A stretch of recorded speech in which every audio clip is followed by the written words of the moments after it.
Hi guys, welcome back to my YouTube channel, and if you're new, please like, subscribe and comment, and if you're not new, welcome back family, and welcome back family. I hope you guys are good, I hope you guys are happy, I hope you guys are popping, and most especially I hope you guys are healthy.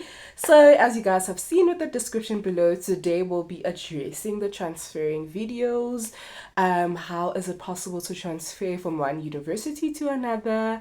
What is the process? Nsfas, everything that you guys have been asking me.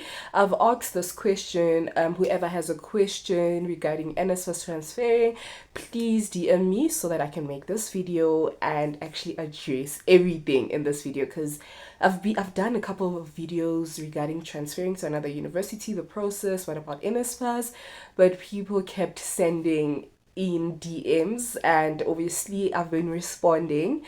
But yeah, like I decided to just make this video so that I just tackle everything once and for all to help people who actually want to transfer to one university or another. I didn't get the opportunity to get this kind of content because I'll research how to transfer, but I couldn't see anything, so I didn't really have guidance. I just did it and it worked out for me. So yeah, this video is all about that, and without wasting any time, let's get into this video.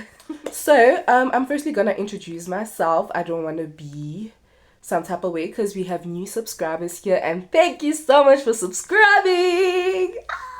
Thank you so much for subscribing. Thank you so much for the love, guys. And those who were here from day one, thank you so much for staying here, even though I was stickering with content and not posting, but we are here. Thank you so much, guys. I truly appreciate it. And let me introduce myself for those who are new here. Okay, my name is Letabo, and my whole story is that I did my first year at TUT, then I realized then I transferred to University of Mpumalanga. So I've been receiving a lot of DMs because many people would like to transfer to another university, and yeah, this is all about that. So that's my story. So don't mind me looking down. I have the questions on this other device, so hence I'll be looking down back and forth. So do not worry about that because I'm using my phone to record. Hopefully God blesses us with the camera. Yeah. So this is my story. I did my first year at TUT. Then I was like, I did not like the course that I was doing, and I was rejected everywhere else, including UJ. I was rejected everywhere else, and they took me at TUT. So I was like, no, instead of taking a gap year, let me just go. Probably I'll love the course. Back then I always wanted to do law, but life happened, and I went and did marketing at TUT, and I realized that I didn't like the course. And I feel like the reason I didn't like the course is that lectures sometimes could make you not like a course, and that's the honest truth. Same thing as high school. I loved doing life sciences, but because of the way the teacher was teaching, she had favorites. She focused on top learners, and obviously I'm not a top learner, and it became a struggle because there was too much favoritism and didn't work out for me. So I had to leave it and go somewhere else. So basically what I'm saying, teachers and lectures could also be one of the reasons why we actually don't like the course that we're doing, because I don't think I had a problem first few months, but later on I saw no, I had a problem. Then I transferred. I was like, no, let me just apply somewhere else, let me give it a try. And obviously that somewhere else was UJ again. UJ. Wait, not UG. But yeah, and they rejected me again, guys. And I was qualifying, but I guess God didn't want me there. You know, some things happen for a reason. God didn't want me there, and they took me at the University of Mpumalanga. And I guess it was for a reason, you know. And I was so surprised because it was that time during COVID when we were still behind with, normally our academic year starts around February and ends at November, but because of the COVID situation, my academic year, first year at TUT, it started at February. Then obviously we stayed at home. Then it ended the following year around March, April, and yeah, beginning of April. So yeah, then around that time, obviously, I was writing my exams. Then I got an email saying I've been accepted. And I was like, oh my goodness, why not? Obviously, I had to write my exams at TT so that I passed. Then I passed. Then I went to University of Mpumalanga. And lucky enough, the academic year had already started 1 month before. But yeah, that's a story for another day because, yo, big on it was on. But the story today is about transferring, so I'm going to read the questions here. And yeah, so the first question: did you have to fill some kind of Nsfas form for them to recognize that you changed institutions? So that was one of the questions that I received a lot. Nsfas. Obviously, we're all concerned with funding. Are we still going to be funded when we transfer to another university? Like, what's going on? People have the fear that Nsfas will drop you. So I'm going to explain the whole process of Nsfas. And disclaimer, guys, disclaimer, I am not an expert when it comes to this. I am sharing this based on how the process was for me. So I might be wrong in some cases, and that's why I'm saying disclaimer. I'm talking based on my personal and past experience, how everything worked out for me, what I did and did not do. But I'll advise you to actually go further, contact Nsfas, even though they take time to answer. Yeah, contact them, contact the institution if you need clarity in anything, because what would have happened to me might not happen to you. So that's the disclaimer, by the way. So yeah, with Nsfas, you do not have to apply again, guys. Nsfas works like this. When you apply first year, obviously, then they take you for your first year. You do not apply again for the rest of the duration. You only apply for Nsfas again if you had dropped out and took a gap year after your first year or second year, and that year you were at home doing nothing. Then obviously for the following year, if you want to go back to school, that's the only time you reapply for Nsfas. But with transferring, you don't have to apply for Nsfas. You're on their database as long as you are studying. So I wanted to make that clear. So I'm going to make examples with me while explaining also how to come about it. So I obviously transferred to another university. Guys, let me tell you, I didn't even think if Nsfas will find me, if it won't find me. I just went with the process. And I guess God is good because it favored me. It literally favored me. But yeah, I transferred, and I really thought, I didn't think much of Nsfas. I don't want to lie. I was not concerned. I think it didn't clock that, this could actually this could actually ruin the whole funding thing. But the only thing I was thinking at that time, I'm accepted. I'm accepted. That was the only thing. But I realized later on that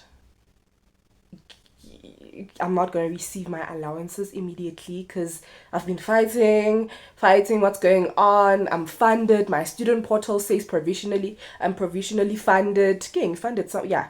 But is it provisionally or funded? I don't funding eligible. Sorry about that. Funding eligible. And people were receiving their allowances, but let's not get there. Let me first explain the process of applying, reapplying, and so on. So you don't reapply for Nsfas when you are going to transfer to another university, mainly because you are still studying, as I said, and you're not taking a gap year. You're literally not taking, so there's no need to reapply. Because the reason I'm saying you don't need to reapply, I need to explain that process, is that each and every year when you apply, literally when you no, not when you apply, when you register at your institution, wherever you are, the institution is responsible to take your registration data to Nsfas, meaning the school that you at. Obviously, when you're done registering on their database, on the system, they know and they see that you've registered. Then they take your information to Nsfas. Then that's how Nsfas sees that this child is still enrolled and still studying. So obviously when they receive the registration data, That's how they see that you're studying, and that's how they continue funding you. So that's the process. You register, the school sends your registration data to Nsfas. Nsfas sees and receives your registration data, and once it accepts, the registration data, obviously by checking that you've passed and everything, because that's what they check, then that's how they're gonna release your funds to the institution. So that's the whole process of Nsfas, and why Nsfas is not defunding you mainly. So that's the reason. So the other question I received, where are the offices of Nsfas? The only place that I know, I might be corrected, but I think it's at Cape Town. So it's at Cape Town. So the other question that I received, can you change institutions but continue with the same course? And it's very much possible. For example, if first year I did marketing, I'm gonna refer to marketing because that's what I did first year at TUT before transferring. So let's say I did marketing at TUT, then I transferred to UJ or wherever it is, and I applied for the same marketing. So what they do, they check your modules. So I'll advise you to also do that. Check your modules if they're the same. For example, maybe first year you did the module communications, then you check at UJ and you check if there's communications. If there is, you're gonna be credited and you won't do communications again. Same thing. So basically, if the modules are the same, most of them, if they're the same, even the majoring modules, if they're the same, then when you have to apply, the process of that is that you do it as a normal process as you in grade 12 applying to go to university. You apply, but there will be an option where it asks you, are you applying for your first year, are you applying for your second year, or are you applying for your third year? Obviously, if you're still going to do the same course, it makes sense you're going to apply and choose the option second year, because you wouldn't want to repeat first year. Like, it makes sense. You wouldn't want to repeat first year again. So what you do, if you did marketing at TUT and you're going to UJ and still want to do marketing, you're going to compare the modules. If they're the same, you're going to be credited for them. And some, you need, I would advise you to ask the institution how the crediting works, because some institutions you do apply to be credited, and some of them they just accredit you automatically.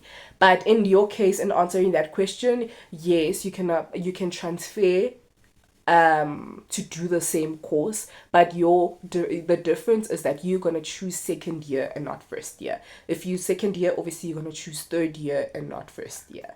So the other question is, I was asking if it's possible if you can do your first semester at your university, then go to the other university of your choice and do second semester. So I don't know, but according to my knowledge, I don't think that's possible. With the institutions that I know, it's that Nsfas, guys, I'm sorry about that, is that registrations happen the beginning of the academic year. So meaning if the academic year starts in February, obviously registration are going to start there. So even though, we have modules that are semester, like this semester 1, we're going to do marketing 1, then second semester, we're going to do marketing 2. But that does not mean you can apply to do marketing 1 at TUT, then second semester, you apply somewhere else to do marketing 2. I don't know if that makes sense. I don't think it's possible. I think you register in the beginning of the registration, the academic year, which is February, and that's all. I don't think they do allow you to do first semester somewhere else and second semester somewhere else, according to my knowledge, according to the way I know and the universities that I know. So the next question is that I got rejected by UJ. And its friends, meaning other universities. Guys, my reject, they do reject. So I wanted to ask, if I go to a private institution and transfer to another university, will my credits still count in the same degree, and will I be able to transfer? So I've been receiving many DMs regarding being in a private college, going to university. It's still the same thing, guys. It's possible if you went to Rosebank College, yes, if you went there in any other colleges, then it's possible to transfer. It's still the same procedure as I said previously, that check if the courses are the same. I mean, not, yeah, the courses or whatever. They're the same. Check also the modules if they're the same. Because it does happen that one university will do the same course, but the modules are completely different, and the other university is still doing the same course but offer different modules. So it's very much possible, very very much possible. I saw it. Yeah, I really saw it. Or maybe this university will only do 5 modules for marketing, then the other university will do 20 modules for marketing. So yeah, it's possible to transfer. To answer your question, from college to university, just check the credits, and if there's the same, if it's marketing A and university to marketing A, you'll be credited for that. I don't see any reason why not. Imagine doing a whole new course from the beginning. So the other question is, I want to change institutions, but I need to know, how does the N plus rule affect transferring students? So this is the question I've been wanting to answer, because I've been receiving, obviously the messages that I was receiving is about Nsfas. Well, Nsfas fund me, yeah, guys, imali, anything to do with money. So I want to explain the N plus 1 rule. So the N plus 1 rule is that Nsfas funds you for the duration of your studies, meaning if your degree or diploma is 4 years, yeah, degree or diploma and higher certificate, it's 4 years or 3 years or 1 year, Nsfas will fund you for that 3 years and 4 years. Then how the N plus 1 rule, how it works is that if you're doing a degree that's 3 years or 4 years, okay, let's make an example for three. If your degree is 3 years, and so it will fund you for the 3 years, then the N plus 1 rule, how it works, it adds an additional 1 year for in case you take it along the way, you failed, you have a module, you failed a measuring module, then that obviously when you fail the measuring module, you have to repeat not the whole year, but probably you need to add on a year to your qualification. So that's how Nsfas funds. So that's how the N plus 1 rule is, that it's gonna fund you for 3 years and the extra 1 year for in case something happens, which is totally okay, guys. We go through that, we fail, we move, we sub, we do everything. So that's how the the N plus 1 rule, it helps you for in case you failed your majoring module, if you failed a module that requires you to add an extra year. And many people have been asking me this question, that is it advisable to do my first year on a module that on the course that I don't like, and transfer to the other year, and transfer the following year, or should I just take a gap year then apply for the next year? So I've been wanting to answer this question. Some people say I would advise you to take a gap year and apply for what you want the following year, and some people like me would advise that take that first year, do the course that you don't like, then you transfer and change the course the following year. But all of them have pros and cons, and I'm gonna start with taking a gap year, pros and cons. So with taking a gap year, the cons is that obviously you took a gap year and you're applying this year for the following year. I feel like the possibility of them taking you is very slim.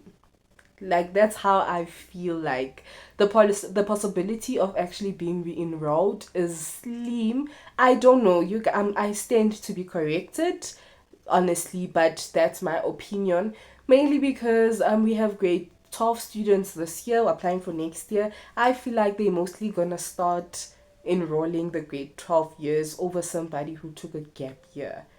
That's how I see it, honestly. Then the cons of the pros of taking a gap year is that, yeah, you get to sit down, actually take time to see what course you want, if you qualify for it. If you don't qualify for it, then definitely you can always upgrade your subjects and get a better APS score, then you get enrolled by the course that you want to. And when we get to not taking a gap year, I feel like it's always better to the pros of it. It's always better to actually not take a gap year and do the course that you don't want to, so that you transfer the following year. Because I feel like it's easier to transfer, especially when you transferring in the same university to another course. It's easier because you're already on the system. I don't know if you guys get me, but I feel like it's easier that way because you're already in the system. I mean, first year you were at this institution, then obviously you're applying for another course still in the same institution. So I feel like it's easier because in most cases I saw people doing that and they did succeed. Like they do take them literally. And I think they have a space of, especially when you want to do your second year, transferring to do your second year or third year, obviously not that it's a bad, not that it's good, but people have failed who are on their first year going to a second year, so space is open. If you guys were 100 first year, I remember my lecture saying that. Right now, you guys are a lot. Yeah, 150, but third year, you'll be 10. That's what we were told first year. Hey, so yeah, it does happen that first year you guys were 100, then you not transfer, then you move on to your second year and now you're 50. So there's still space, and obviously when you're transferring for your second year, there are very high chances of them taking you because they space people fade. So that's how I see it. And the cons of that is that it's not nice doing the module that I'm doing the subject, and you're the subject, well, doing the course that you hate. It's really not nice, guys.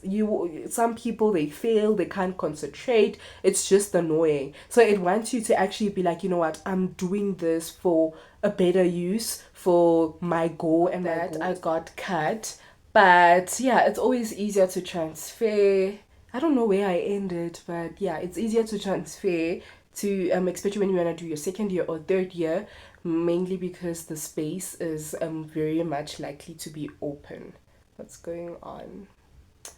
But yeah, we're not focusing on the makeup. The question that I was receiving a lot: did you deregister at TUT, or you just registered at the new university and Nsfas automatically saw that you changed institutions, or what? So yeah, I didn't have to. I've been receiving that. Okay, I've been receiving all questions a lot. I didn't have to deregister, guys, at TUT because I didn't register. So the only time you deregister, it's when you've registered. I want to make that clear so that you understand. If you had already registered, because I received many DMs when people were saying, God, what were they saying? They were saying, I already registered by this institution, but I got an acceptance letter of where I wanted to go 2 weeks after. So what should I do? Should I deregister? Yes, that's the only way you deregister, because that person had already registered. So the only way to deregister is when you registered. But when you did not register, remember as I said in the beginning, the university does not have your registration data. So if it does not have your registration data, then it's not going to send anything to Nsfas. It only sends when you've registered and when you already enrolled yourself in their system. But as for me, to answer the question, I didn't register anything because when I was done with writing my exams, I had already been accepted elsewhere, and I went to University of Mpumalanga to register there instead of registering at TUT. The whole scenario would have changed if I had already registered at TUT when I was done with my exams. Then University of Mpumalanga came afterwards, after I was registered, and was like, girl, we are taking you, we are calling you. Then that was the only place, that was the only way I was gonna do register. And because I didn't register, TT had no registration data that they would send to Nsfas. So university did that. University took my registration data to Nsfas. So yeah, that's how it is. And yeah, it didn't affect anything. That's how it works. So I hope you guys have that clear, and I'm gonna repeat it the last time. You only deregister when you have registered. That's how it works. The other question is, I need clarity on something. I'm currently reapplying at other institutions and they need academic transcript. But the thing is, I'm changing to another different course. So can I apply the normal way using my metric certificate? So I was quite not sure with this, how to answer it. But according to the way I know it, is that the reason why universities would mostly want your academic record is to actually see if you passed, according to my knowledge. Because I once asked, and the person answered me and said the reason we want your academic transcript is to see that you've passed. Because imagine failing your whole modules, imagine failing your course, then you wanna come to my institution to fail even more. So that's how they see it. That's the scenario of it. That's how they see it. And some of them actually wanted to see if you've really passed. And for instance, when you're transferring to do your second year, they're not gonna obviously use your metric certificate. They're gonna use your academic transcript and see that, okay, Letabo passed this module, we crediting. Letabo passed that module, we crediting. Letabo did not do this module, okay. She's gonna start at first year. She's gonna start it from first year. So such situations. But for you, since you're applying for a whole different course, yeah, just apply with your metric certificate. Sometimes a transcript boosts nyana, like the NBT test. We don't know how it boosts. But yeah, most cases apply with your metric transcript. If they want it, then it's fine. Give it to them. But if that's not the case, just apply with your metric try and make metric certificate if you qualify the APS and what. The other question, can I change from doing a diploma to a degree in the same situation? The answer is yes, you can, as long as you meet the requirements, the APS, the maths or English or what requirement that they want. As long as you get there and as long as you have that, then yeah, you can transfer. The other question is, will I have to pay the registration fee with my money? Money. So what happened to me is that unfortunately I had to pay the registration fee with my money because yeah, guys, when you're transferring, you need to be emotionally and physically strong because you're not gonna receive your money anytime soon. And the reason is it's procedure. Why? It's because if this year, like for me, I was at TUT, then I went to University of Mpumalanga. Initially, Nsfas is expecting to receive my registration data from TUT, and they're waiting, but nothing is happening because I didn't register. So it's a process because they work according to universities. Then when they done actually allocating and funding everybody who re-registered or a first year who, yeah, no, let's not talk about first year, everybody who's returning back to their original university to do their second year or first year times two, then that's where they see her normal. We see new people from these universities who've never been here and who never submitted their registration data and it's the first time. That's how it works. Then they're gonna come back. So it really takes time. I received my allowances around July, guys. I received my allowances around July, even though the student portal says that you are funded, eligibly funded. It's going to take time. It's a process. It's a process that you need to actually sit down and be like, I'm willing to wait. You don't just transfer. I wish it was that easy. The only time and I learned this year. The only time you get your allowances very early is when you transfer to do another course in the same university. Then that's where you're gonna receive your allowances just like anybody else. Because remember, they already have your registration data on their system. They see that you were at TUT and you came back at TUT. They don't care if you're doing another course, they give you the money. But if you go into another university, it's a whole process. So be physically and mentally ready for that. I don't want to lie. Expect your allowances around June, July, August, September. So you need to plan your things. You need to plan where you're gonna stay. How are you gonna talk to the landlord and explain your situation? Because I explained the situation at my landlord, and fortunately enough, she understood. You need to be sure that with your food, money, that you're gonna be sorted and you'll be able to get money for food. Yeah, like it's a stress. It's something that you need to see. Background, we don't come from same backgrounds. Some situation require you to actually think and be like, am I ready to actually stress out whoever is at home, whoever's taking care of me, to send me money? It's a whole lot. So honestly, I would advise, if you want to transfer. For me, I didn't know. I had no such information, but you guys are fortunate enough for me to share such, because at least you get to see how the whole process works. So if you know that you can't, you're gonna be stressing people back home, you're gonna be stressing about accommodation, because you do find some landlords who are not understanding, such as me. I was fortunate, my landlord understood, but just because my landlord understood, yours might not understand and be like, "Aye, Baba, we don't want you here." Imagine having two students as a landlord, one, and that landlord is left with one room, and two students come. One is explaining the situation, then the other one is like, I have the money now, I can pay. So obviously some landlords will take the one who has money now. So you really need to be sure how you're gonna tackle the whole thing. And yeah, prepare, sit down, draft. Don't just do things because you're excited. If you know that you come from a background where they're not gonna assist you, it's very hard, and it does happen, then I would advise you to actually be like, do not take a gap year for your first year. If you don't like that course, take a gap year that first year, so that you upgrade or you do whatever and apply for what you wanted, so that by the time you get enrolled for what you wanted, then you don't have time to stress out other people unnecessary. So really think about it. I am preaching. Hallelujah. But yeah, guys, honestly, sit down, draft, and really think about it. It's a process, I don't want to lie, but be ready for it. So yeah. The other question is, can I change university and not disclose that I'm currently enrolled somewhere? I want to start a new degree somewhere without disclosing. Will they not find out? So with this question, I really don't know how to answer it.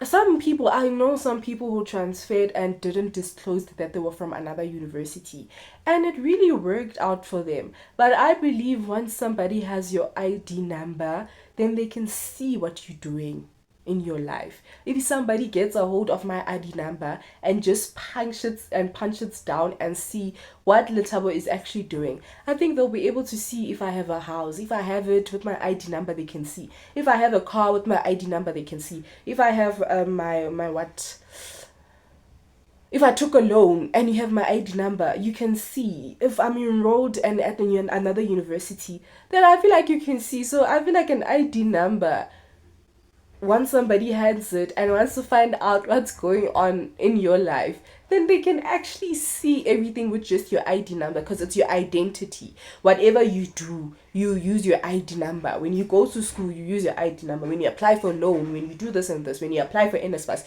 you use your ID number. So that's how I see it. But some people didn't disclose and it worked out for them. But I don't want to answer you. I really don't know with that. So yeah. The other question is, can you transfer if you failed one module? I'm saying I've seen people who didn't disclose, as I said previously, that they were from another university. So the reason why they didn't disclose is obviously because they failed. And it worked out for them, but you stand nothing to lose. Who knows, they'll take you. So they might not have took another person, or might have not took me, but who knows, maybe they can take you. So the other question is, I've applied for BCom accounting, but I'm not doing well in my current course. I qualified for the course according to my matric results. Is it possible that I might get rejected because my results in the course I'm doing this year? Yeah. It's possible. It's possible. It's really possible. If you know that you qualify, especially since you're redoing a whole different course, and you qualify for that course just using your matric certificate, then they're not gonna reject you. I don't wanna lie. I really don't wanna lie. So that's how I see it. If I know I'm contradicting myself, I know before I said they can see even if you don't disclose that you failed and you don't disclose that you're at another institution. As I say that it's different. I don't see that. I don't see the reason. I guess they took the people that they took without disclosing the university, where they're from and if they were enrolled in the university, because they initially qualified just using their metric certificate. Let's just put it that way. So if you really qualify and you meet the APS and you're doing a whole different course, then that's where they can take you and they won't reject you. But if you still want to do the same course and you're failing it currently and you still want to do the same course, and obviously if you still want to do the same course, you're going to apply for your second year, and when you apply for your second year, obviously they're going to require your metric certificate, your academic transcript. Then that one you can't disclose it. But if it's the other way around and you're applying for something different, if you're doing marketing and you're applying for accounting, then you can use your metric certificates, because definitely you qualify for it. Is it possible to drop out from one university maybe after 2 years in the university and apply into another university as a freshman? Very much possible. It's very much possible. It's very much possible. If I had dropped out for 1 year or 2 years and I reapply, I'm coming back now. I'm fighting to do another course. As a freshman, it's very much possible. No need to worry. It is possible. You can do it. The other question is, I would like to know, will one have to register with their own money first, obviously after transferring, and then they receive their Nsfas afterwards? Obviously, your Nsfas portal says already funded, yeah? And when it says already funded, you're transferring you into another university. Just because you're not receiving the allowances immediately like other students does not mean you're not funded. You are funded, but it's just that the process is longer. So yes, I used my money. But guys, take note of this. Many people don't know this. Nsfas, when it funds you, it gives you registration money. So just because I used my registration money or you are gonna use your registration money does not mean you're not gonna receive it back. So what you do immediately after paying, keep your sleep. Keep the sleep that you paid for the university. Obviously, the reference number should be your student number or ID number, because that helps. With the university, they give out and refund money later, because by the time Nsfas gives you your money around June, as for me it was around June or July, when they take out money and give it to the institution, they also include the registration money, even if I used my own money. Then what universities do is that whenever they do it, they call everybody who used and registered with their own money. It's called a refund. You go and apply for it. Then during the process of applying, they're going to want proof, which is the slip that you're going to use. And that proof will give you back the money that you used for your registration. Unfortunately, if you lose the slip, then you won't get your money back. The university will bother. But I would advise you to actually scan it and send it to your email, because whatever happens, if you lose your phone or if you lose the slip, because obviously when you put it in the house, it's bound to get lost. Then if it's by your emails, then it's easier, because emails do not get deleted unless you delete, which is weird, but your emails will forever be there. So make sure that you keep your registration slip, so that when the refund season comes, you know that you won't fight anybody. You just apply and show them your proof, then they give you your money. So the other question is, what happens if I failed all my modules? Will I be able to register to transfer? You'll be able to transfer. Obviously, you're gonna apply. If you're doing a different course, you apply using your metric certificate and you're not your metric transcript. But the issue is, Nsfas will catch you.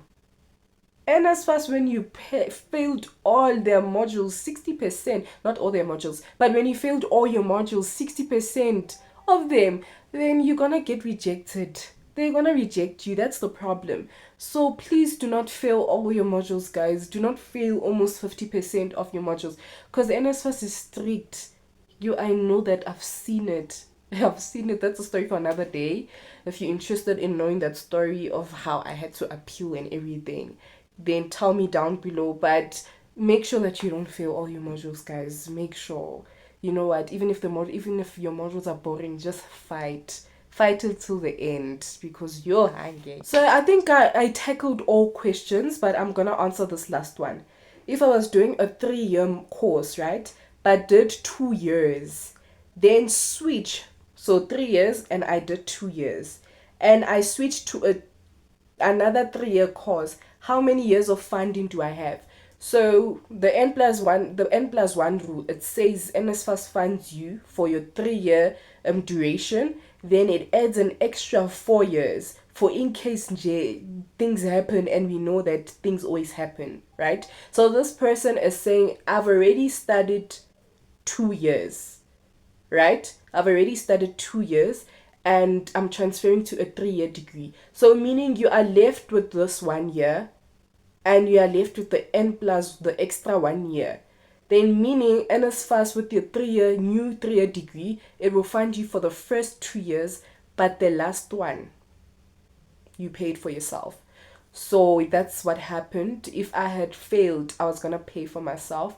But because the difference between me and that person, I only did it 1 year and I was left with 3 years for NSFAS to fund me. So, and my degree was 3 years, so it made sense.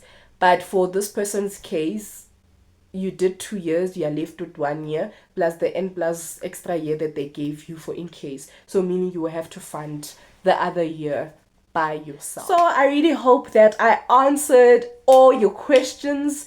I am sharing this information and I don't want to be selfish to keep it for myself, because I understand that there are people who are doing courses that they do not love. I've experienced that. There are people who are forced to go to school because they do not want to take gap years, which is totally understandable. Many people have their own reasons, and I felt like it's proper for me to share such information because during my time there was no information that spoke about transferring to another university. Like there was no information like that on YouTube. So I felt like, let me just share it, because there are people who really want to transfer. You know, we have different situations why we want to transfer. And yeah, so this really means a lot to actually see people sending me messages, being interested in actually wanting to do the transferring thing, but because they don't have information, they don't know how to come about it.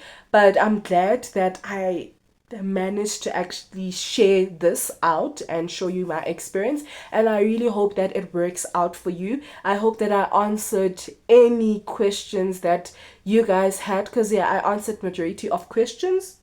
Yeah, I really answered majority of the questions. So I really hope you guys enjoyed this video. And before I close this video, please make sure that whatever questions that you have, as much as I shared information, obviously, as I said in the beginning, disclaimer that I am talking based on my experience, feel free to email the institution, call the institution, email Nsfas, call Nsfas if you really need clarity, because this video and the information that I'm sharing out there, it's based on my experience. I might be wrong in some cases and I might be correct in some cases. So yeah, all the best, guys, and yeah, I'll see you guys in the next video. I love you so much and thank you so much for supporting. If you did not subscribe, please subscribe, like and comment, and let us engage, guys. Thank you so much. Bye.